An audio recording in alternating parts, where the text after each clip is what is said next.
Hello everybody, welcome back to my channel. For today's video, we're actually going to do cinnamon rolls. Now, this is the thing. I am not a big fan of cinnamon rolls because all the times I've had cinnamon rolls, they've been too sweet. My friend Adra who runs Blend and we put up a recipe for cinnamon roll and she used her brioche recipe.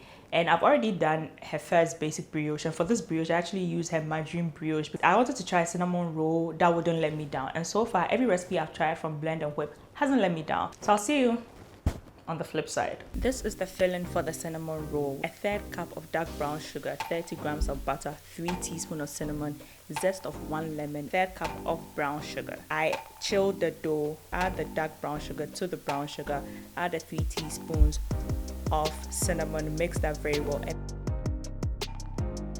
And that is my tiny grater I got from Jumia. Zest the whole lemon into it, and the smell from the lemon, because of the oils from the lemon, it smells really great. Put that aside. It's time to roll the dough. Knead the dough once again, shape it, and then roll it out. Ideally, you'd want to roll it to 1/8 of an inch thickness. Melt the butter and brush it onto the prepared dough. Then it's time to pour your filling, your cinnamon sugar filling, onto the dough. Make sure you spread it evenly. Fold it how you want it. If you folded it vertically, you'd get smaller ones but thick cinnamon rolls, and if you fold it horizontally, you get more cinnamon rolls but they'll be thinner. And cut it into your desired sizes and put it in a baking pan. And now moving on to our rosemary lemon cream. You need 100 ml of heavy whipping cream, 1 tablespoon of caster sugar, and if you don't have caster sugar, you can just blend up your regular sugar till you get 1 tablespoon caster sugar. Add salt, 1 teaspoon lemon zest, more lemon. Honestly, the lemon zest makes a whole lot of difference. A half teaspoon of fresh rosemary powder. Add 2 tablespoons of Greek yogurt. Cover it, put it in the fridge.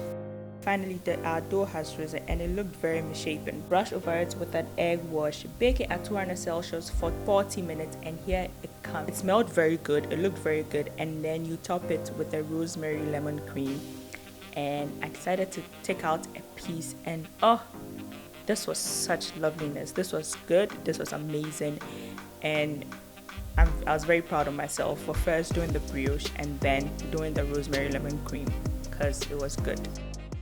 So after 2 days, we are back with this cinnamon roll with a brioche bun. And let me just say that it smells really great because of the lemon zest and the rosemary. So it smells really, really great. So as you can see from this cross section, it looks good.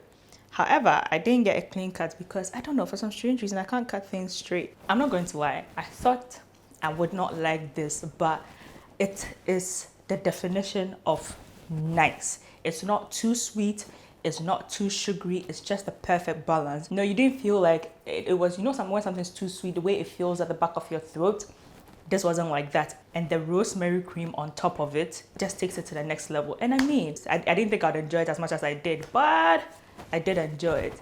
And I just want to say thank you to everybody that has been watching my video, that has been liking, commenting, sharing it. I see all of you, and I just want to say thank you to you all. And I'll see you on my next video.